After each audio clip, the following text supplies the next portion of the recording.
Book of Proverbs, chapter 13, and verse 9. The light of the righteous rejoiceth, but the lamp of the wicked shall be put out.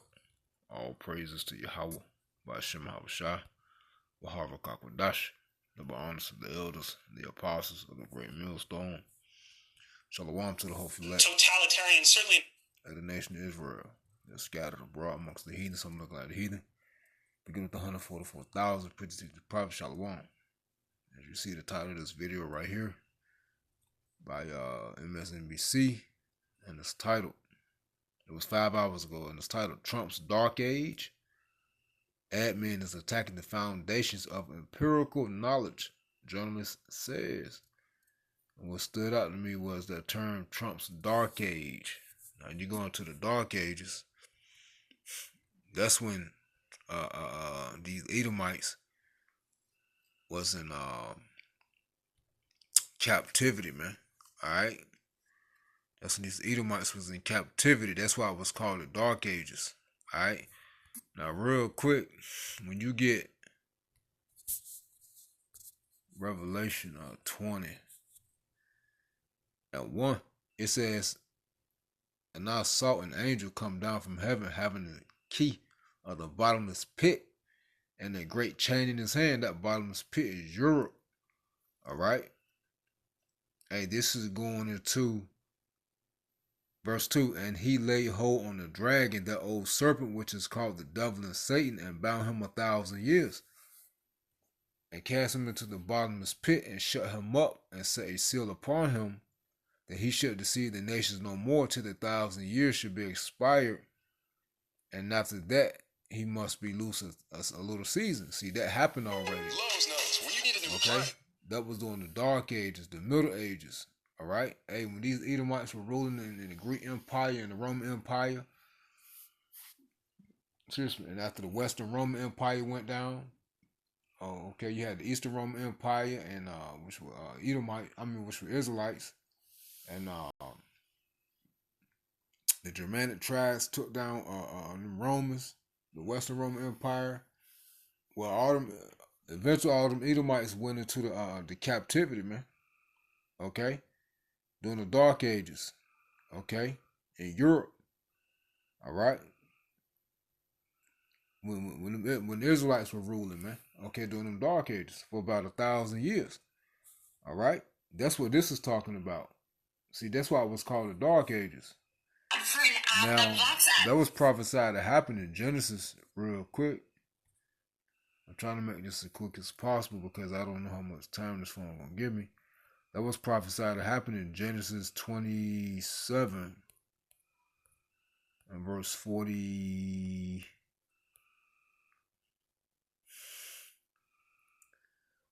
And verse 40. In verse 40, it says, and by the sword, and by thy sword shalt thou live, to my Esau, and shalt serve thy brother. You see, that's when Esau was serving Jacob. All right, during the Dark Ages. And it shall come to pass, when thou shalt have the dominion, thou shalt break the yoke from off his neck, from off thy neck. Right, and that's during the Renaissance period, when after that 1,000-year period, he started to deceive the nations again. Okay, around the 14th century. All right, the Renaissance period, which means rebirth. All right, that's what that's talking about. As a matter of fact, during that time, when you get Job 30, you can start at 1, but this is what Esau was doing, man. All right, Job 30 and 1, but now they that are younger than I, less than insignificant, then I have me in derision, whose fathers I will have disdained to have set with the dogs of my flock. Yet whereto might the strength of their hands profit me, and whom old age was perished for want and famine, they were solitary, fled into the wilderness, and former time desolate and waste. Now this is Job. He was prophesying about this happening to them Edomites, man. And this when them Edomites during the Dark Age was in them damn caves, man. All right, what's in them caves? All right, cavemen. It says who cut up who cut up mallows by the bushes and juniper roots for the meat. All right, they were eating literally from the ground, man. All right. It says they were driven forth from among men that cry after them as after a thief. You see? So hey, that's when Esau, being the base man that he truly is, he was really put in his natural state, man. All right, that's really who these Edomites are, so-called white people are. All right, they're the real cavemen. Remember the commercials by Geico? So either a caveman can do it. Well, why you think they stopped bringing out the commercials? Okay, once this truth started coming out. All right, because nations were fleeing them away, man.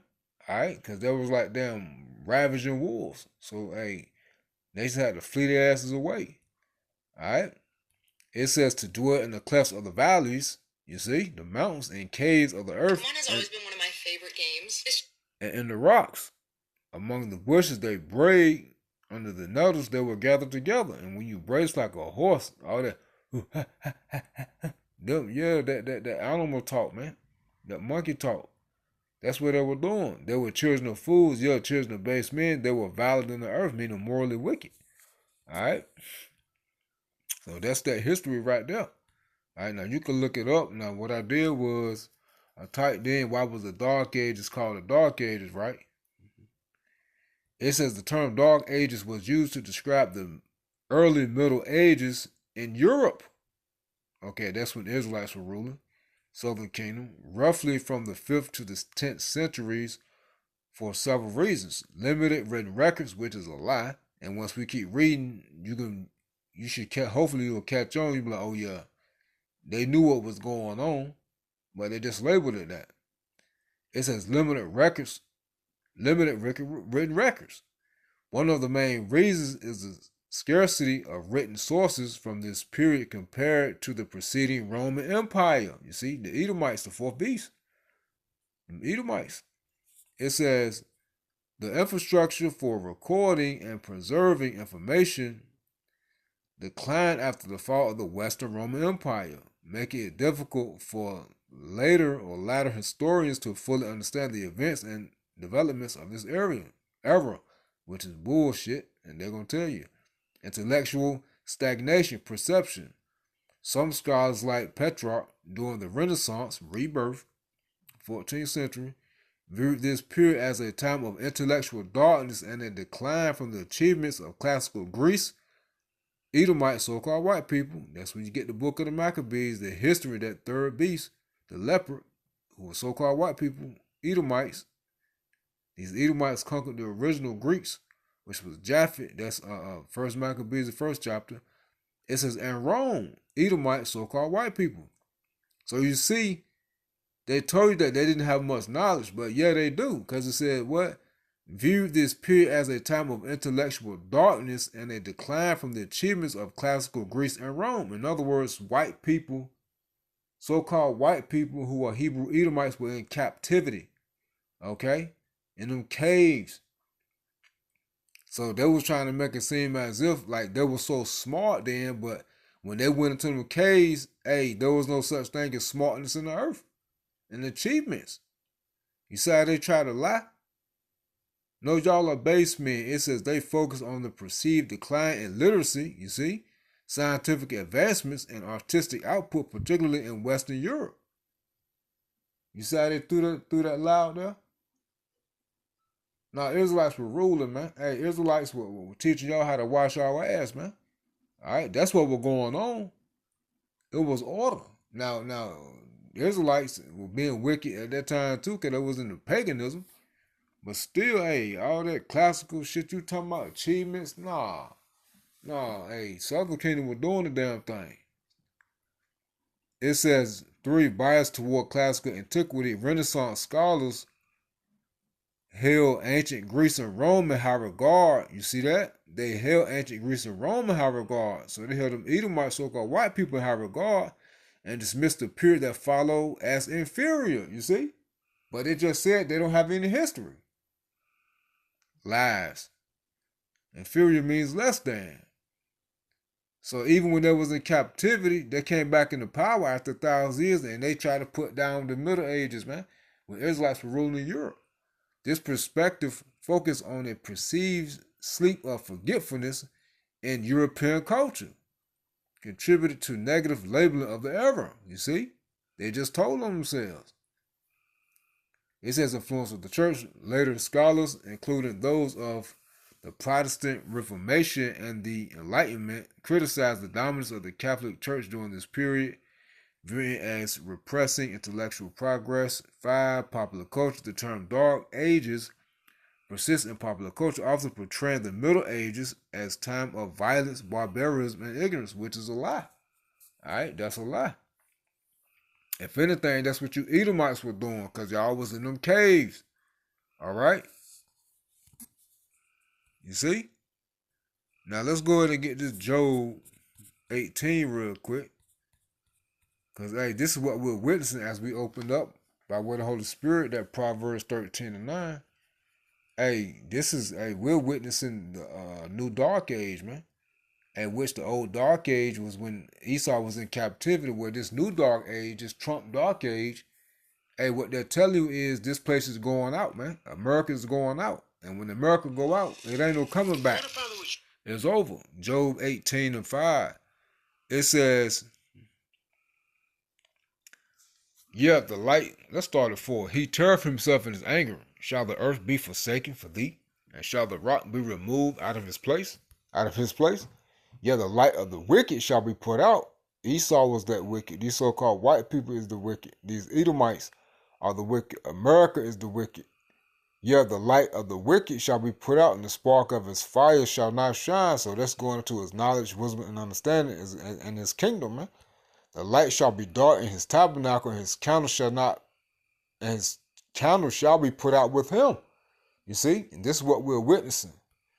All right? It says the steps of his strength shall be straightened, and his own counsel shall cast him down. Right? Hey, what Yahweh Shema was shy. Got Esau doing, got Trump, these elites doing, got Trump doing, is bringing down their own empire. All right? With these moves that they're making. All right? But they don't see it, but us as a hopeful elect, we see it. Okay? It says, for he is cast, that's it. Verse 8, for he is cast into a net by his own feet, and he walketh upon his snare. You see, they're taking themselves out because of their pride. Yahweh Shema Shai set them up. They take themselves out. The jinn shall take, a jinn is a trap, shall take him by the heel, and the robber shall prevail against him. And Yahweh Shai is going to come through here as a thief. Okay, going to enter America as a thief, as well as the missiles. The snare is laid. If you're over 55. The snare is laid for him in the ground, and a trap for him in the way. Terror shall make him afraid on every side, and shall drive him to his feet. You see? His strength shall be hunger bitten, and destruction shall be ready at his side. It shall devour the strength of his skin. The firstborn of death shall devour his strength, and the firstborn of death is Yahushua. It says his confidence. So Yahushua is going to take this place out, man. All right, that Isaiah 63. All right, his confidence shall be rooted out of his tabernacle, and it shall bring him to the king of terrors, man. You see, Yahweh Shema Shai. It shall. Time to spend my day. It shall dwell in his tabernacle, because it is none of his. Brimstone shall be scattered upon his habitation, and that's the missiles, man. All right, upon America, going to destroy this place. Isaiah 13, 14, 34, 63. His root shall be dried up beneath, and above shall his branch be cut off. So when your root is dried up, that means what? It can't grow anymore. So this is it for America, man. His remembrance shall perish from the earth, and he shall have no name in the street. Time to spend my day. He shall be driven from light into darkness, and chased out of the world. He shall neither have son nor nephew among his people, nor any remain in his dwellings. They that come after him shall be astonished at his day, as they that went before were affrighted. Surely such are the dwellings of the wicked, and this is the place of him that knoweth not God Yahweh, man. So, hey, Trump's dark age, yes. This place is finished, man. All right, so we're witnessing prophecy take place. We're witnessing history right here, man. All right.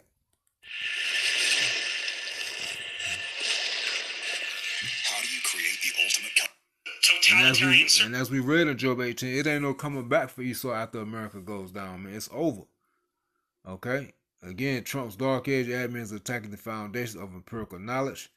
Jonas says, let's play a couple minutes of this thing, man. I'm not going to play the whole video, I don't think. Depends on how much time. Let's see. Joining us now, staff writer with The Atlantic, Adam Serwer, and former White House Legislative Affairs Director in the first Trump administration, Mark Short. Mark is now board chair of Advancing American Freedom. All right, Adam, your piece laid it out line by line. It was hard to catch your breath reading this piece, and I want to go through it because you write about that we are stepping into the new dark age. First, I want you to explain what you mean by that. What does an American dark age look like? Well, we have this administration which is attacking the foundations of empirical knowledge everywhere, both inside and outside of government. And the purpose of that is to, make sure that nobody has any knowledge that could be used as the seed of political opposition to the administration. And what's going to happen as a result of that is that you have this, incredibly lucrative, possibly the most effective research infrastructure, scientific research infrastructure in the world that has ever been created, being destroyed for the purposes of making sure that, everybody believes what Trump wants them to believe when he wants them to believe it, especially if he changes his mind. I mean, the incident that, sort of metaphorically illustrates this is back when, during the first Trump administration, when he said, well, if we stop testing, we wouldn't have so many COVID cases. And basically, that's the approach here. If you simply eliminate the means to acquire information, you won't be able to get any information that would act as a basis for political opposition to the Trump administration, and you are instead reliant on whatever Mr. Trump tells you to think, say, or believe. So there's a lot coming out of this White House, muzzle velocity, as Steve Bannon termed it. I mean, every day there's not just one news story, 10 news stories. It's hard to follow. But if you lay them all out as you did, it is very clear that this is systemic or systematic, the way that they are attacking knowledge or trying to attack knowledge. Let's try to go through some of it. Talk to me about elite colleges and education in general. Well, elite colleges are an easy target because, it's hard to feel sympathetic for them. But, it doesn't matter if an unsympathetic actor an unsympathetic actor is still one with rights, and if you take away those rights, then all of our rights are at risk. And I think what's happening with elite colleges and with colleges in general is that the Trump administration and the people behind them see these institutions as liberal factories that produce their political opposition. And if you destroy those factories or you bend them to their will, as the education secretary implied earlier today, if you force them to teach what Trump wants taught, then they can no longer act as independent centers of thought in civil society. So this is almost a totalitarian, certainly an authoritarian approach to academic knowledge, which says you're only allowed to think, say, or do what the administration. But if you take away all of their funding and you hamper their ability to enroll international students, which, by the way, contributes to the funding, and you take away their research grants, if you look past the next 3 years, you look 4, 10, 15, 20, longer down into the future, it's a cell phone. If you're eliminating the research arms of these institutions, or you're severely hampering it, or you're making scientists who would otherwise develop new things here go overseas, doesn't that hurt us in the long run? Isn't that bad for us, both with health and national security and progress, inventions, the economy? I mean, it doesn't seem like it's a good idea. Yes. I mean, virtually every technological advancement that we take for granted begins as sort of a government-funded innovation before it becomes profitable and the private sector can use its own innovative capacity to improve it. But before that point, you need the government to provide a certain amount of, seed money to make sure that these breakthroughs are made. And yes, this will be bad for the country as a whole, but it will facilitate the political dominance of Trump and his allies, which is is the only thing that they're interested in. They don't care if the rest of the country suffers as a result. What they care about is being in charge as long as possible. You also write, across the government, workers whose job is to research, investigate, or analyze have lost funding or been fired. Let's just focus on the researchers who look into diseases and natural disasters, the early warning indicators that keep so many of us safe. I mean, how do they stay in power if there are a number of, natural disasters and crises that put people not only on edge but into desperation? I mean, quite frankly, we've seen, a defunding of public goods in conservative states, and those states do not become liberal as a result. So unfortunately, while everybody's lives are going to get harder because of this, that doesn't necessarily mean that there will be a political backlash because of it. If Trump is good at anything, it is at finding a scapegoat and placing responsibility on that scapegoat for people's suffering, even if that scapegoat has absolutely no responsibility for it whatsoever. I mean, you could see this with immigrants. Remember during the campaign when he started slandering Haitian immigrants in Ohio who were doing nothing except helping revitalize a town that needed economic revitalization. And they made this the centerpiece for how supposedly immigrants were exploiting the rest of us. The reality is that when you have a propaganda apparatus as sophisticated as the Trump administration and the Republican Party do today, you can divert people's attention and make them blame other weaker people for their problems, even if the people who are responsible are right there. Mark, I'm going to get to you in a second, but I want to go through a couple other things with Adam. It's not just forward-looking. You're talking about the effort to whitewash, rewrite history, to change what is taught about who we are. Yeah, look, they don't want studies saying banks, landlords, or employers are discriminating against minorities on the basis of race. They don't want studies saying that the climate is changing. They don't want anything that might, they don't want people teaching history or making art that doesn't, reinforce jingoistic propaganda. They don't want those things because they don't want people deciding that we should tax the wealthy, regulate big business, or enforce equal rights under the law for everybody in the United States. So yes, of course, how we understand our present and whether the situation in our present is just is sort of reliant on our interpretation of the past. And you can see in this widespread effort to censor any interpretation of the past that is at odds with their jingoistic version of what America is supposed to be. That they don't want people coming to the conclusion that the present hierarchy in which all these people have so much and most of us have very little, that is an unjust outcome and should be rectified with public policy. Mark, you've served in the first administration. I don't think you can really compare this administration to the first administration. I think they're doing a lot more, going a lot farther than Trump was ever able to do the first time around, because he didn't know how to do it, also because he had people around him like the Vice President, Mike Pence, who said, maybe this is not legal, maybe this is not constitutional, maybe this is not right. One of the knocks on the Republican Party has been for a long time, and you've heard this for decades now, that they go after education, they go after knowledge, because when you go after education, you go after knowledge, it's easier to manipulate people, and it's easier to keep them in line. And I mean, Adam writes about this. He says Trump and his allies see highly educated people in the aggregate as a kind of class enemy on the MAGA project. Highly educated voters have trended leftward in recent elections, a phenomenon that has not so coincidentally appeared alongside the conservative movement's growing conviction that higher education must be brought under right-wing political control. I wonder what you think of the allegation embedded there, and then how Donald Trump is using it. Well, let me get back to your premise. I think that you're right. The second administration is very different than the first administration, but I think it's because the first administration, they had a directionally conservative approach. I think this time it is far more haphazard. It's far more populist in its nature. It's MAGA. It's not Republican conservatism. I think you're right in the sense that Donald Trump has appealed to a lot more blue collar workers, and they view the elite now as the enemy. But I think there's a lot in Adam's story, and I think it's sometimes hard to throw it all together. In other words, I think there's a lot of conservatives who would take issue with a government trying to target various law firms because of who they represented. I think there's a lot of conservatives who would take issue with some of the ways that there's been retribution, such as against Chris Krebs for just doing his job. At the same time, I think there's a lot of conservatives who look at Harvard and say it's a school with a $53 billion endowment, Katie, that doesn't really necessarily practice the same notion of free speech that we all want to champion.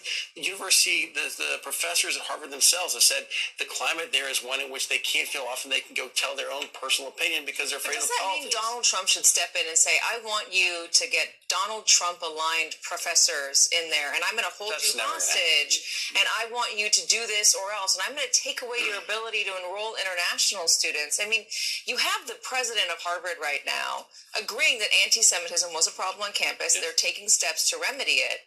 But why does the federal government need to step in and say, here's how we believe you should do it? If this was the Biden administration, if it was Obama, if it was anybody else, there would be howling. You cannot put your people in there. You cannot put your fingers on the levers of education in this way. It smells bad. It is bad. Katie, I think that he's going to lose a lot of these battles legally, but I think that politically, I think that they view this as beneficial to them, because what you're seeing is a lot of Democrats wanting to protect the elite institutions of higher education, which they know for the average American, they look at this and say, why are my tax dollars going to school with $53 billion endowment that has punished Jewish students and not protected them? And I think that is something that resonates. But this has also, by the way, made the campus more unified than ever before. This is what Harvard is reporting, and it's what's being said on campus. I suspect Harvard will raise more money off of this than they ever would have gotten from the federal dollar. Shalom. What's with the